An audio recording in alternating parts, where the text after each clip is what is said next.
Merci une fois de plus d'avoir accepté notre invitation. Bienvenue dans cette podcast. Ok, merci beaucoup. Je suis ravi de vous retrouver avec cette énergie. Ok, ma première question, qu'est-ce que la vente? Ok, j'aime dire que la vente, c'est l'art de persuader quelqu'un pour qu'il puisse te donner ce que tu veux.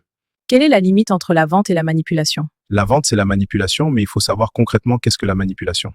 Dans le langage francophone, la manipulation est perçue comme quelque chose de négatif. Chez les anglophones, la manipulation n'a rien de négatif. Elle peut être positive, comme une influence habile. Mais aujourd'hui, beaucoup de personnes pensent que les vendeurs sont des escrocs. Qu'est-ce que tu réponds à ça? Alors les vendeurs sont pas des escrocs, mais beaucoup de vendeurs se comportent comme des escrocs. Parce que vendre quelque chose à quelqu'un qui n'a pas besoin, c'est de l'escroquerie, ou plus pur même, c'est de l'arnaque. Ok, mais c'est quoi la place de la vente dans le business? J'aime dire que la vente, c'est le moteur de tout business, parce qu'une entreprise qui ne vend pas ne peut pas payer ses salariés. Une entreprise qui ne vend pas ne peut pas développer son produit, ni développer son business tout court. Mais le rôle principal d'un entrepreneur, ce n'est pas la production. Le rôle principal d'un entrepreneur, c'est la vente, soit l'image de son business, son projet ou son produit. Voilà pourquoi tout entrepreneur doit exceller C'est en quoi la vente. différence entre l'entrepreneuriat du leadership et l'entrepreneuriat de nécessité? L'entrepreneuriat du leadership, ce type d'entrepreneuriat donne des cours. Salariat de Google, Amazon et autres, par contre, l'entrepreneuriat de nécessité ne vaut pas mieux. En fait, il y a des entrepreneurs qui vivent mal, qui sont aussi pauvres que des salariés.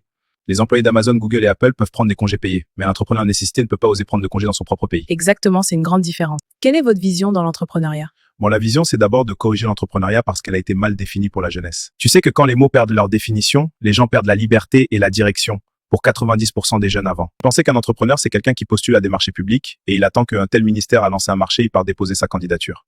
Dès qu'il gagne le marché, il surfacture d'ailleurs. Bon, ça, c'est pas un boulot d'un entrepreneur, c'est le boulot d'un preneur. Un preneur, c'est comme un voleur. L'entreprendre, c'est tout simplement dire que tu penses différemment et que tu mènes des activités lucratives qui te permettent d'être autosuffisant et de donner l'exemple aux autres. Facebook, WhatsApp, TikTok et autres, c'est des entrepreneuriats. Mais nous, en Afrique, on n'avait pas défini ça. Quand on présentait un entrepreneur, c'est généralement les BTP. C'est pourquoi la vision, c'est pour dire à tous les jeunes Africains, vous pouvez entreprendre avec ce que tu as, où tu es, c'est la moindre des choses pour commencer. Merci de nous avoir partagé cette masterclass. Merci à vous aussi de m'avoir invité. Merci à tous les spectateurs de nous suivre. Je veux que vous commentiez Peuple de Confiance et n'oubliez pas de vous abonner. C'était Podcast IA.